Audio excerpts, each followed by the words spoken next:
ونسلم علی رسول الکریم اما بعد فاعوذ باللہ من الشیطان الرجیم بسم اللہ الرحمن الرحیم من کفر باللہ من بعد ایمانہ الا من اکرہ وقلبہ مطمئن بالایمان صدق اللہ العظیم۔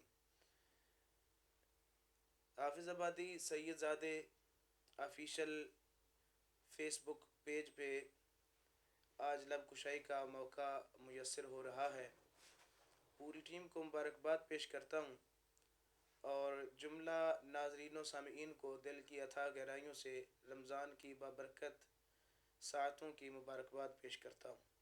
اللہ تعالیٰ رمضان المبارک کے اس مہینے کے صدقے ہم سب کو اپنی اپنی منازل مقصود تک پہنچائے اور اپنی رحمت اور برکت سے نوازے۔ ناظرین و سامعین و حاضرین، آج کا جو ہمارا عنوان ہے وہ ہے حضرت عمار بن یاسر رضی اللہ تعالی عنہ۔ حضرت عمار بن یاسر رضی اللہ تعالی عنہ السابقون الاولون صحابہ میں سے ہیں۔ آپ بدری صحابی ہیں اور آپ رضی اللہ تعالیٰ عنہ نے اس وقت کلمہ شریف پڑھا جب بہت تھوڑے لوگوں نے کلمہ شریف پڑھا تھا۔ آپ کی والدہ حضرت سمیہ بنت خیاط رضی اللہ تعالی عنہا، آپ نے بھی کلمہ شریف پڑھا، اور آپ کے والد حضرت جناب یاسر رضی اللہ تعالی عنہ، آپ نے بھی کلمہ شریف پڑھا اور اوائل میں ہی کلمہ شریف پڑھا۔ منقول ہے کہ نبی مکرم صلی اللہ علیہ وسلم کے جن صحابہ نے اسلام کو پھیلانے کی پہلے کوشش کی، ان میں سے یہ 7ویں نمبر پہ آتے ہیں، اور یہ بھی منقول ہے کہ آپ 30ویں نمبر پہ کلمہ شریف پڑھنے کے اعتبار سے آپ کا نمبر 30واں ہے۔ آپ خود بیان فرماتے ہیں کہ میری والدہ جناب سمیہ بنت خیاط نے کلمہ شریف پڑھا اور میرے والد حضرت یاسر نے کلمہ پڑھا، مگر وہ چھپ چھپ کر سرکار صلی اللہ علیہ وسلم کی باتیں کیا کرتے تھے۔ بس ایک دن میں کھڑکی کے ساتھ کھڑا ہو کر جناب محمد الرسول اللہ صلی اللہ علیہ وسلم کے تذکرے ان کی زبان سے سننے لگا۔ پس مجھے حضور صلی اللہ علیہ وسلم کو ملنے کا اشتیاق پیدا ہوا۔ میں اپنے گھر سے نکلا تو حضور صلی اللہ علیہ وسلم کا پوچھتے پوچھاتے میں دار ارقم جہاں آپ تشریف فرما تھے وہاں پہنچ گیا، تو میں نے دیکھا کہ صہیب بن سنان رضی اللہ تعالیٰ عنہ وہ بھی آسے پاسے ارد گرد دائیں بائیں گھوم رہے تھے۔ تو میں نے پوچھا کہ اے صہیب، تم ادھر کیا لینے آئے ہو، کیا کر رہے ہو؟ تو صہیب کہنے لگے کہ آپ ادھر کیا لینے آئے ہیں؟ میں نے فوراً کہا کہ میں آج محمد مصطفیٰ صلی اللہ علیہ وسلم کی باتیں سننے کے لیے آیا ہوں۔ سنا ہے کہ وہ جو باتیں کرتے ہیں دل میں اثر کر جاتی ہیں، شیریں لہجہ ہے، مٹھاس اتنی ہے کہ کھجوروں کی مٹھاس کم پڑ جائے، شہد کی حلاوت اس کے سامنے کم ہے۔ چنانچہ صہیب کہنے لگے اگر آپ اس مقصد کے لیے آئے ہیں تو میں بھی یہی مقصد لے کر آیا ہوں، میں بھی آپ صلی اللہ علیہ وسلم کی باتیں سننے کے لیے ہی آیا ہوں۔ تو عامر کہنے لگے، حضرت عمار کہنے لگے اگر تم بھی یہی مقصد لے کر آئے ہو تو پھر آؤ اکٹھے چلتے ہیں۔ فرماتے ہیں کہ ہم نے ایک دوسرے کے ہاتھوں میں ہاتھ دے دیا، یعنی پنجابی میں کہتے ہیں جونٹی ڈال لی، نبی اکرم صلی اللہ علیہ وسلم کی بارگاہ میں حاضر خدمت ہو گئے۔ تو جا کر ہم نے سلام پیش کیا جو مروجہ تھا۔ سلام کرنے کے بعد ہم بیٹھ گئے۔ نبی اکرم صلی اللہ علیہ وسلم کو ہم نے عرض کی کہ ہمیں کوئی پند و نصائح فرمائیے، ہمیں کوئی نصیحتیں فرمائیے۔ چنانچہ نبی پاک صلی اللہ علیہ وسلم نے ہمیں دین اسلام کے متعلق بتایا، ہمیں سوجھ بوجھ عطا فرمائی۔ تو ہم نے فیصلہ کیا کہ یہ مکہ کے لوگ جو بتوں کی پوجا کر رہے ہیں یہ سب جھوٹے لوگ ہیں اور ان کے خدا بھی جھوٹے ہیں۔ سچا خدا وہی ہے جس کی توحید کی اللہ تعالیٰ کے رسول محمد صلی اللہ علیہ وسلم جس رب کی، جس اللہ کی عبادت کی ہمیں تبلیغ فرما رہے ہیں، دعوت دے رہے ہیں۔ ہمارے دلوں نے گواہی دی تو ہم نے کلمہ شریف پڑھا اور آپ صلی اللہ علیہ وسلم کے دامن رحمت میں آ گئے۔ جسے مل گیا کملی والے کا دامن، اسے دو جہاں کا خزینہ ملا ہے، بلا باغ دنیا کو وہ کیا کرے گا جسے آپ کا آستانہ ملا ہے۔ نبی مکرم نور مجسم صلی اللہ علیہ وسلم کے اس صحابی نے کلمہ پڑھا، صحابی کی والدہ اور والد نے کلمہ پڑھا تو مصیبتوں کے پہاڑ ٹوٹ پڑے۔ آپ جس قبیلے کے ماتحت تھے وہ قبیلہ تھا بنو مخزوم کا.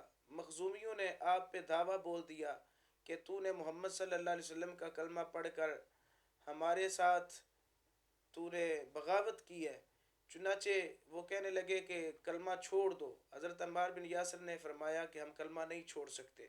آپ کی والدہ حضرت سمیہ بنت خیاط رضی اللہ تعالی عنہا، آپ کو بھی انہوں نے دھمکیاں دی، آپ کے والد یاسر کو دھمکیاں دی، مگر انہوں نے کلمہ شریف پڑھنا نہ چھوڑا.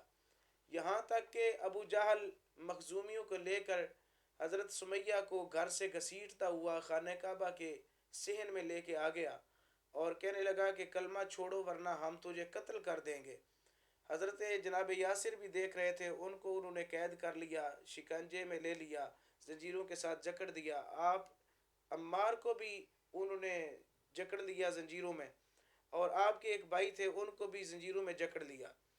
حضرت جناب سمیہ بنت خیاط کو کہنے لگے کہ چھوڑو کلمہ محمد مصطفیٰ صلی اللہ علیہ وسلم کا. آپ نے فرمایا کہ ساری کائنات چھوڑ سکتی ہوں، لیکن جس کے صدقے اللہ نے کائنات بنائی ہے اس محمد مصطفیٰ صلی اللہ علیہ وسلم کو نہیں چھوڑ سکتی. ابو جہل بپھر گیا، کہنے لگا کہ جاؤ جا کر 2 اونٹ لے کر آؤ. چنانچہ اس کا غلام گیا، 2 اونٹ لے کر آ گیا. 2 اونٹ آ گئے. اس نے ایک قدم کے ساتھ ایک اونٹ کی رسی باندھی، دوسرے قدم کے ساتھ دوسرے اونٹ کی رسی باندھی. دونوں اونٹوں کی رسیاں باندھ کر اس نے اونٹوں کو اس نے اونٹوں کو کہا کہ اونٹوں کو کھینچا جائے. چنانچہ جو دایاں اونٹ تھا وہ دائیں کی طرف کھینچا گیا، بایاں اونٹ بائیں کی طرف کھینچا گیا. تو آپ رضی اللہ تعالی عنہا کی جو ٹانگیں تھیں وہ اس طرح کر کے پھیلتی گئیں. پھیلتے پھیلتے آپ کے جسم کے 2 ٹکڑے کر دیے گئے. حضرت جناب سمیہ بنت خیاط رضی اللہ تعالی عنہا آپ وہ شہیدہ ہیں جن کو اسلام کی پہلی شہیدہ ہونے کا شرف حاصل ہے.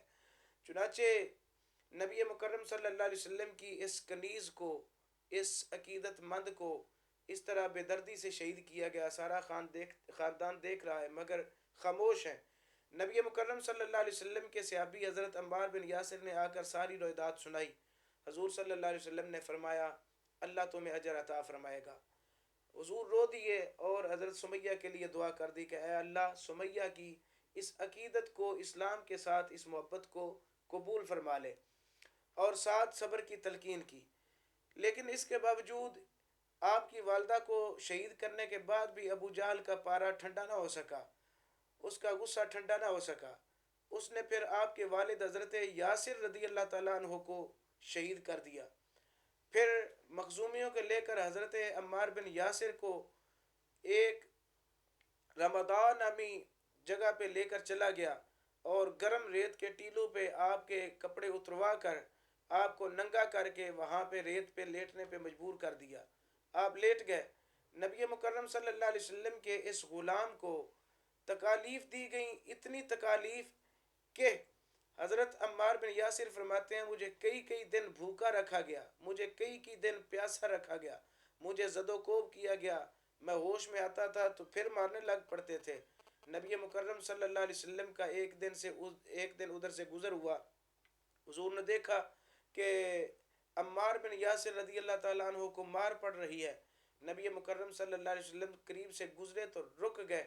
حضور صلی اللہ علیہ وسلم کا کلیجہ رونے لگ پڑا. آپ کی آنکھوں سے بھی آنسو چھلک گئے. نبی پاک صلی اللہ علیہ وسلم نے فرمایا اے عمار کیا حال ہے تیرا؟ آپ پہلے رو رہے تھے، جب مصطفیٰ صلی اللہ علیہ وسلم کو دیکھا تو آپ مسکرانے لگ پڑے. وہ کیا محمد علی ظہوری قصوری رحمۃ اللہ علیہ لکھتے ہیں، آپ فرماتے ہیں کہ دکھ درد کے ماروں کو غم یاد نہیں رہتے جب سامنے آنکھوں کے غمخوار نظر آئے. جب غمخوار سامنے ہو تو غم بھول جاتے ہیں. عرض کرتے ہیں یا رسول اللہ ظلم تو بہت کر رہے ہیں لیکن آپ کے چہرے کی زیارت ہو گئی، آپ ٹھیک اور صحیح و سلامت ہیں. یا رسول اللہ مجھے اس سے بڑھ کر کوئی چیز نہیں چاہیے. دنیا و مافیہ کی نعمتیں مجھے مل گئیں کیونکہ میں نے آپ کے چہرے کو ٹھیک دیکھ لیا. چنانچہ نبی اکرم صلی اللہ علیہ وسلم آپ بھی رو دیے اور آپ نے فرمایا صبرن یا آل یاسر فإن موعدکم الجنہ. اے یاسر اللہ تعالیٰ تیرے ساتھ اتنا اچھا سلوک فرمائے گا اگر تو صبر کرے گا، مزید صبر کر، اللہ تعالیٰ سے میں تیرے لیے وعدہ لیتا ہوں کہ اللہ تعالیٰ تجھے جنت عطا فرمائے گا، تیری ساری فیملی کو، خاندان کو جنت نصیب ہوگی۔ چنانچہ نبی مکرم صلی اللہ علیہ وسلم آپ اتنی کمال کی شفقتیں فرمایا کرتے تھے، ایک دن مشرک آپ کو پکڑ کر لے گئے وادی حرہ یا حرہ میں، وہاں جا کر آپ کو لٹا دیا اور مارنے لگ پڑے۔ ابو جہل کہنے لگا کہ کلمہ چھوڑو، آپ نے فرمایا کلمہ نہیں چھوڑ سکتا۔ نبی مکرم صلی اللہ علیہ وسلم کے غلام کو اتنا مارا گیا، اتنا مارا گیا، بالآخر کہنے لگے کہ جتنی دیر تم محمد صلی اللہ علیہ وسلم کی برائی بیان نہ کرو اور ہمارے جھوٹے جو الہ ہیں، ہمارے جھوٹے جو معبود ہیں، ان کو تم سچا نہ کہو، ہم تجھے نہیں چھوڑیں گے۔ نبی پاک صلی اللہ علیہ وسلم کے غلام نے پھر مجبوراً تقیہ کرتے ہوئے کہا کہ ہاں تمہارے خدا سچے ہیں، تمہارے رب سچے ہیں۔ عمار بن یاسر یہاں تک فرماتے ہیں کہ کوئی مزدور گزر رہا ہوتا، کہتے کہ اس کو کہو کہ یہ میرا رب ہے، فرماتے ہیں میں کہہ دیتا کہ یہ میرا رب ہے۔ وہ جب اشارہ کرتے کہ تو بول یہ جو کوا گزر رہا ہے یہ میرا رب ہے، جی یہ میرا رب ہے۔ حضرت عمار بن یاسر فرماتے ہیں جب انہوں نے مجھے چھوڑا، نبی پاک صلی اللہ علیہ وسلم کی بارگاہ میں حاضر ہوا، عرض کی یا رسول اللہ صلی اللہ علیہ وسلم غلام حاضر ہے۔ حضور نے فرمایا کیا معاملہ پیش آیا؟ عرض کی یا رسول اللہ بہت برا معاملہ پیش آیا۔ کیا ہوا؟ عرض کی یا رسول اللہ آج آپ کی برائی اور جھوٹے بتوں کی مجھے سچائی اور صفات بیان کرنی پڑی۔ نبی پاک صلی اللہ علیہ وسلم نے فرمایا تو پھر اب تیرا دل کس طرف مائل ہے؟ عرض کی یا رسول اللہ میرا دل تو ایمان پہ پکا ہے، مضبوط ہے، مگر وہاں پہ میں نے مجبوراً کہا کہ یہ تمہارے جو رب ہیں، تمہارے جو خدا ہیں وہ سچے ہیں۔ تو نبی اکرم صلی اللہ علیہ وسلم ابھی خاموش تھے تو اللہ تعالیٰ نے قرآن نازل فرما دیا، من کفر باللہ من بعد ایمانہ الا من اکرہ وقلبہ مطمئن بالایمان۔ فرمایا محبوب ان کے ایمان میں شک کرنے کی کسی کو بھی ہم توفیق نہیں دیتے، ہم کسی کو بھی اجازت نہیں دیتے، کوئی بھی بندہ ان کے ایمان پہ شک نہ کرے۔ عمار بن یاسر نے وہاں پہ اپنی جان بچانے کے لیے یہ تقیہ کیا ہے، اپنی جان بچائی ہے، مگر یہ وہاں بھی اللہ کو سچا مانتا تھا، آپ کی بارگاہ میں بھی اللہ کو سچا مان رہا ہے، لہذا یہ پکا اور سچا مومن ہے۔ آپ کے ایمان کی گواہیاں پھر اتنی نبی اکرم صلی اللہ علیہ وسلم نے دیں، اتنی کہ حضرت جناب عائشہ الصدیقہ رضی اللہ تعالی عنہا آپ فرماتی ہیں کہ نبی مکرم صلی اللہ علیہ وسلم کے صحابہ میں سے میں نے کوئی بھی اتنا مستقل ایمان نہیں دیکھا تھا جتنا اللہ تعالیٰ نے مستقبل اور کامل الایمان حضرت عمار بن یاسر کی ذات کو بنایا تھا۔ فرماتی ہیں کہ نبی اکرم صلی اللہ علیہ وسلم کو کئی مرتبہ فرماتے ہوئے سنا، حضور فرماتے تھے کہ مولی عمار ایمانا الی اخماس قدمی ہے۔ حضور فرماتے تھے کہ یہ جو میرا غلام عمار ہے، اللہ تعالیٰ نے اس کو کانوں کی لو سے لے کر اللہ تعالیٰ نے اس کے پاؤں کے تلوؤں تک اس کو نور ایمان کے ساتھ بھر دیا ہے۔ بلکہ حضرت جناب عائشہ صدیقہ رضی اللہ تعالیٰ عنہ فرماتی ہیں کہ ایک مقام پر حضور نے فرمایا انی سمعت رسول اللہ صلی اللہ علیہ وسلم یقول، میں نے حضور کو فرماتے ہوئے خود اپنے کانوں سے سنا، ان عمار ابن یاسر حشی ما بین اخمص قدمیہ الی شحمت اذنیہ ایمانا۔ حضور نے فرمایا کہ کانوں سے لے کر تلووں تک میرے غلام اس عمار بن یاسر کو اللہ تعالیٰ نے سر تا پا ایمان کے ساتھ بھر دیا ہے۔ جن کے ایمان کی گواہیاں پھر نبی اکرم صلی اللہ علیہ وسلم نے بھی دی ہوں، جن کے ایمان کی گواہیاں اللہ تعالیٰ نے قرآن میں بیان کی ہوں، ان کے ایمان کے کیا کہنے۔ حضرت جناب عمار بن یاسر نبی اکرم صلی اللہ علیہ وسلم کے بہت لاڈلے اور پیارے صحابی تھے۔ آپ نے اتنی تکلیفیں برداشت کی کہ نبی اکرم صلی اللہ علیہ وسلم کو پھر ان کی کوئی بھی تکلیف گوارا نہیں ہوتی تھی۔ ایک مرتبہ سیف الاسلام حضرت جناب خالد بن ولید رضی اللہ تعالی عنہ، وہ بھی جید صحابی رسول ہیں، کئی جنگوں میں وہ غازی بنے، کئی جنگوں کو انہوں نے جیتا اور رسول اکرم صلی اللہ علیہ وسلم کے شانہ بشانہ چلے اور جید صحابی رسول ہیں۔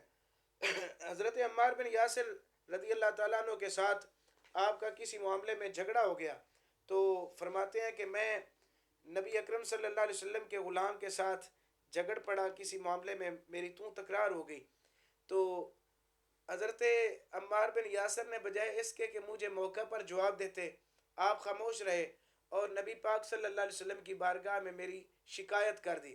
مجھے پتہ چلا کہ میری شکایت لگ گئی ہے، میں بھی حضور صلی اللہ علیہ وسلم کی بارگاہ میں شکایت لے کر چلا گیا۔ میں نے عرض کی یا رسول اللہ صلی اللہ علیہ وسلم اس کی باتیں سنی ہیں، اب میری بھی سنو۔ تو باتیں سناتے سناتے فرماتے ہیں کہ میں نبی اکرم صلی اللہ علیہ وسلم سے چہرہ موڑ کر جناب عمار کو مخاطب ہو کر اونچا بولنے لگ پڑا، والنبی ساکت لا یتکلم، نبی اکرم صلی اللہ علیہ وسلم بالکل خاموش میری باتوں کو سن رہے تھے۔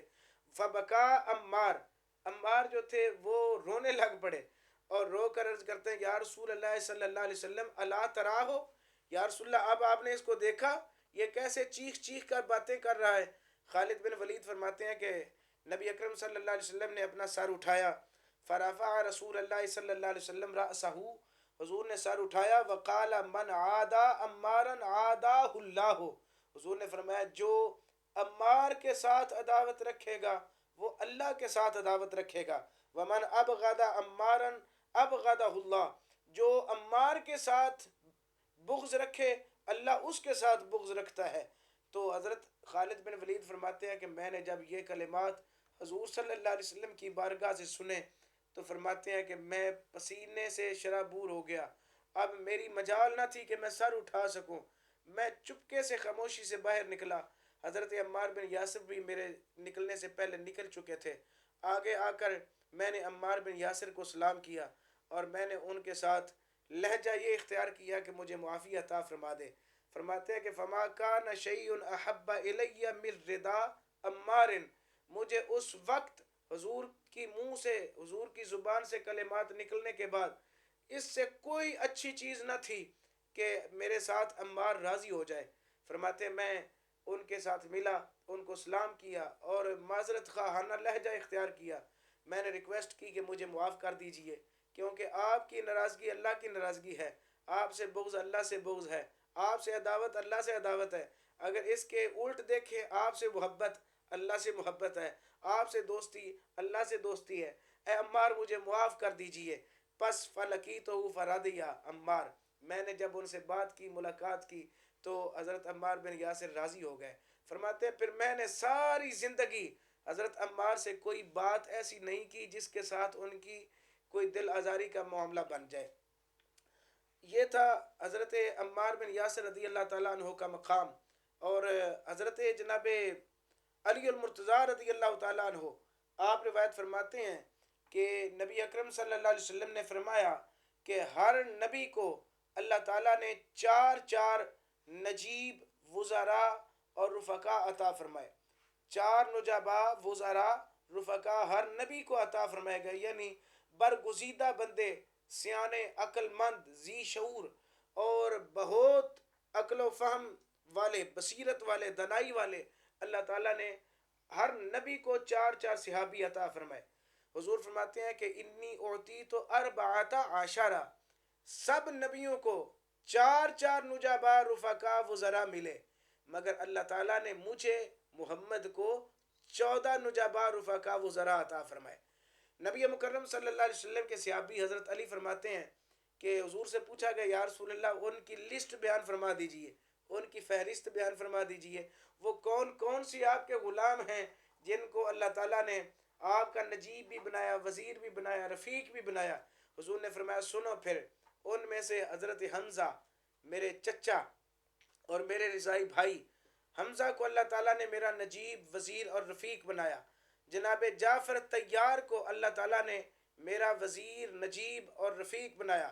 ابو بکر و عمر کو میرا نجیب و رفیق اور وزیر بنایا، اور علی کو بنایا، حسن اور حسین کو بنایا، عبداللہ ابن مسعود کو بنایا، سلمان فارسی کو میرا نجیب، وزیر اور رفیق بنایا، اور عمار بن یاسر کو 10ویں نمبر پر حضور نے عمار بن یاسر کا نام لیا، فرمایا کہ یہ بھی میرا وزیر ہے، رفیق ہے اور نجیب ہے۔ ابو ذر جندب بن جنادہ رضی اللہ تعالیٰ عنہ، فقر کے بادشاہ، ان کو بھی اللہ تعالیٰ نے میرا وزیر، رفیق اور نجیب بنایا، اور حذیفہ بن یمان کو میرا وزیر، نجیب اور رفیق بنایا۔ مقداد کو میرا وزیر بنایا، رفیق بنایا اور نجیب بنایا، اور بلال بن رباح کو اللہ تعالیٰ نے میرا وزیر بنایا اور میرا رفیق بنایا اور میرا نجیب بنایا۔ اور یہ بات صحابہ میں عام تھی۔ حضرت جناب فاروق اعظم رضی اللہ تعالیٰ عنہ آپ بھی جا بجا اس چیز کو بیان فرمایا کرتے تھے۔ چنانچہ آتا ہے روایات میں کہ حضرت جناب فاروق اعظم رضی اللہ تعالیٰ عنہ آپ نے ایک خط لکھا کوفہ والوں کو، جب آپ رضی اللہ تعالیٰ عنہ نے عمار بن یاسر کو گورنر کوفہ منتخب فرمایا، تو حضرت جناب حارثہ بن مضرب رضی اللہ تعالیٰ عنہ بیان فرماتے ہیں میں نے وہ خط خود پڑھا اہل کوفہ کی طرف جو حضرت فاروق اعظم نے بھیجا۔ کیا خط تھا کہ حضرت عمر فاروق نے لکھا انی بعثت الیکم عمارا امیرا وعبداللہ ابن مسعود معلما ووزیرا۔ آپ نے فرمایا کہ یہ جو میں تم کو دو بندے عطا کر رہا ہوں، ان میں ایک کو امیر بنا کر بھیج رہا ہوں، ایک کو معلم اور وزیر بنا کر بھیج رہا ہوں۔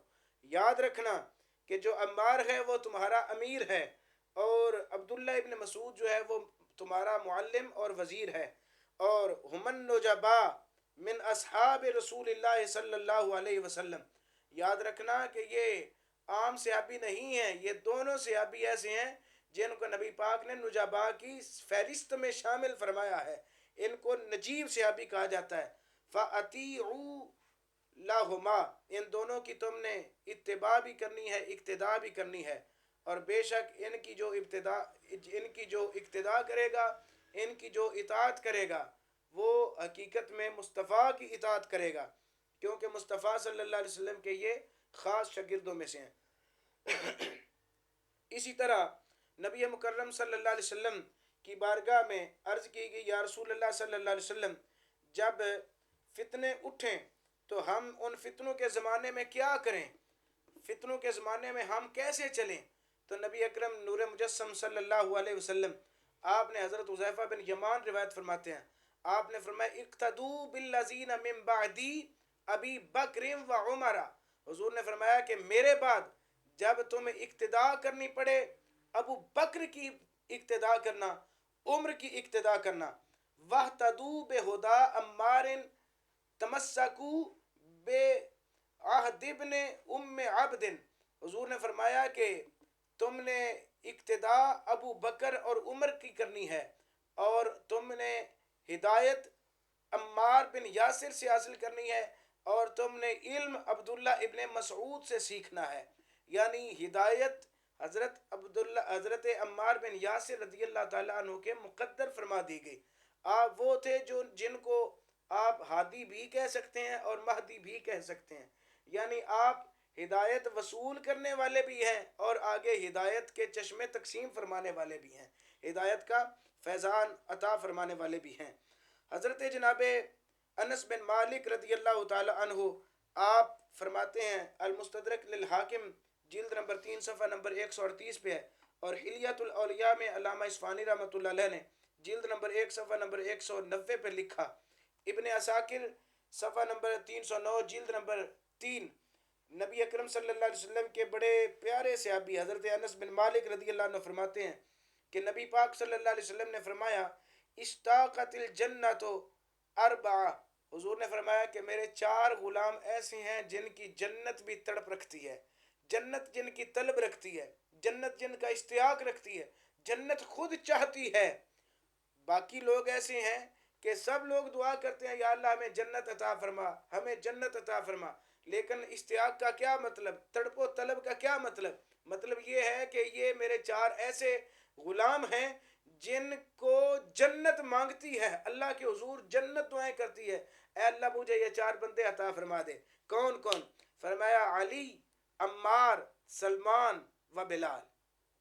فرمایا کہ میرا غلام علی جو ہے اس کی بھی جنت اشتیاق رکھتی ہے، اور عمار کا بھی اشتیاق رکھتی ہے، سلمان کو چاہتی ہے، اور میرے غلام بلال کو چاہتی ہے۔ نبی اکرم صلی اللہ علیہ وسلم اتنا آپ کے ساتھ پیار فرمایا کرتے تھے۔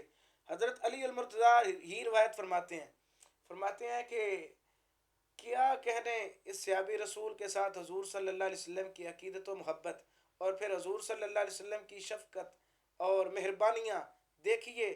نبی پاک صلی اللہ علیہ وسلم آپ لیٹے ہوئے تھے، آرام فرما رہے تھے، تو آپ نے غلاموں کی ڈیوٹی لگائی کہ جو بھی آئے اس کو منع کرنا کہ آرام میں خلل نہ آ جائے، تھوڑی دیر آرام ہو جائے تو طبیعت بہتر ہو جاتی ہے۔ چونکہ نبی پاک صلی اللہ علیہ وسلم کی بارگاہ میں وفود آیا کرتے تھے، لشکر آیا کرتے تھے، لوکل جو مدینے میں صحابہ رہتے تھے وہ بھی اپنی عرض و معروضات پیش کیا کرتے تھے، پھر آپ کی ازواج مطہرات کے معاملات، یہ سب چیزیں شامل حال تھیں۔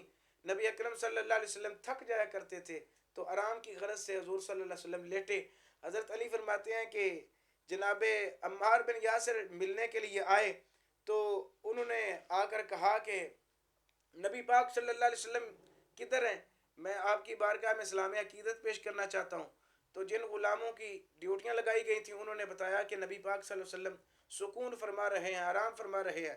فعرف صوتہ، علی فرماتے ہیں کہ نبی پاک نے اپنی چارپائی پہ آرام گاہ میں حضرت عمار کی آواز کو پہچان لیا اور پہچان کے فرمایا مرحبا بالطیب المطیب اذنوا لہ، حضور نے فرمایا طیب اور مطیب کو آنے دو۔ حضور نے خود اجازت اندر سے بول کر دی، فرمایا کہ اس کو رکنے نہ دو، اس میرے غلام کو میرے پاس آنے دو۔ وہ صحابی رسول حضرت جناب عمار بن یاسر رضی اللہ تعالی عنہ، نبی اکرم صلی اللہ علیہ وسلم اتنا پیار فرمایا کرتے تھے، اتنا پیار فرمایا کرتے تھے، اتنا پیار فرمایا کرتے تھے کہ حضرت عمار بن یاسر رضی اللہ تعالی عنہ کو نبی پاک صلی اللہ علیہ وسلم نے بتا دیا۔ آپ نے فرمایا کہ اے میرے پیارے غلام عمار، تجھے موت گھر میں نہیں آئے گی، تجھے موت میدان جنگ میں آئے گی۔ چنانچہ ایک مرتبہ آپ بہت بیمار ہو گئے، بیماری کے عالم میں آپ نے محسوس کیا کہ میں فوت ہونے کے قریب ہوں، میں تو مرنے کے بالکل قریب ہوں۔ نبی پاک صلی اللہ علیہ وسلم بھی عیادت کے لیے گئے، چند صحابہ بھی ہمراہ تھے، تو عرض کرنے لگے یا رسول اللہ صلی اللہ علیہ وسلم آپ نے بھی فرمایا ہے کہ میری موت جو ہے وہ میدان جنگ میں آئے گی اور میدان جنگ میں مروں گا، گھر میں موت نہیں آئے گی، لیکن آج تو مجھے محسوس ہو رہا ہے جیسے میری موت کا وقت بالکل قریب ہے، میں ایسے لگ رہا ہوں جیسے مرنے کے بالکل قریب ہوں۔ حضور صلی اللہ علیہ وسلم نے فرمایا تجھے ہم نے کہا تھا نا میاں، موت تجھے بستر پہ نہیں آئے گی، میدان کارزار میں آئے گی، اور یہ بھی یاد رکھنا اس دن تیری موت آئے گی، اس دن تو شہید ہوگا جس دن میدان جنگ میں تجھے دودھ کا پیالہ پیش کیا جائے گا۔ چنانچہ جنگ صفین میں حضرت علی المرتضیٰ اور جناب معاویہ کی جو جنگ ہوئی، اس جنگ میں آپ حضرت علی المرتضیٰ کی طرف سے لڑ رہے تھے، بلکہ یہاں پہ بھی بڑی دلچسپ بات ہے کہ کئی صحابہ اس انتظار میں علیحدہ ہو کر کھڑے تھے۔ کچھ تو ایسے لوگ تھے جو جناب معاویہ کے ساتھ تھے، کثیر لوگ ایسے تھے جو حضرت علی المرتضیٰ کے ساتھ تھے۔ باوجود اس کے کئی صحابہ میں سے ایسی جماعت تھی، پوری جماعت اور لشکر تھا، جو یہ دیکھ رہے تھے کہ عمار کس جانب جاتا ہے، جس جانب عمار جائے گا اس جانب ہم بھی جائیں گے۔ وجہ کیا تھی؟ وجہ یہ تھی کہ حضور صلی اللہ علیہ وسلم نے فرمایا تھا کہ عمار جس جانب رخ کرتا ہے اللہ تعالیٰ حق اس طرف پھیر دیتا ہے، یہ حق کی طرف چلتا ہے، ہمیشہ حق اس کے ساتھ ہوتا ہے۔ چنانچہ کئی صحابہ نے جب دیکھا کہ آپ حضرت علی المرتضیٰ کی طرف سے لڑنے کے لیے نکلے ہیں، آپ کی طرف جا کر کھڑے ہوئے ہیں، تو صحابہ نے حضرت علی المرتضیٰ کی طرف رخ پھیر لیا اور صحابہ نے اعلان کیا کہ حق والا معاملہ جو ہے وہ علی المرتضیٰ کی طرف ہے۔ کیوں؟ عمار بن یاسر حضرت علی المرتضیٰ کے گروہ میں شامل ہو چکے ہیں۔ تو جنگ لڑتے لڑتے عمار بن یاسر نے کہا کہ مجھے پیاس کی طلب ہے، کوئی پانی کوئی مشروب دیا جائے۔ چنانچہ آپ اپنے گھوڑے پہ ہی تشریف فرما تھے، آپ کو ایک دودھ کا پیالہ پیش کیا گیا، آپ نے وہ نوش فرمایا اور صحابہ کو مسکرا کر کہنے لگے، تابعین کو مسکرا کر کہنے لگے، فرمانے لگے کہ آج میری شہادت کا وقت قریب آ گیا۔ لوگ کہنے لگے وہ کیسے؟ آپ نے فرمایا کہ حضور صلی اللہ علیہ وسلم مخبر صادق نے فرمایا تھا کہ تجھے اس وقت شہید کیا جائے گا جب تیرے پاس دودھ کا پیالہ حاضر ہوگا۔ پس دودھ کا پیالہ آ گیا ہے اور ہے بھی میدان جنگ، لہٰذا آج میں شہید ہو جاؤں گا۔ چنانچہ حضرت علی المرتضیٰ کی طرف سے لڑتے لڑتے آپ نے اپنی جان آفرین کے حوالے کر دی اور آپ کو شہادت کا منصب نصیب ہوا۔ اللہ تعالی ہمیں جناب عمار بن یاسر رضی اللہ تعالی عنہ جیسی حضور صلی اللہ علیہ وسلم کے ساتھ پکی اور سچی محبت، تعلق اور نسبت نصیب فرمائے۔ وما علیہ الا البلاغ المبین۔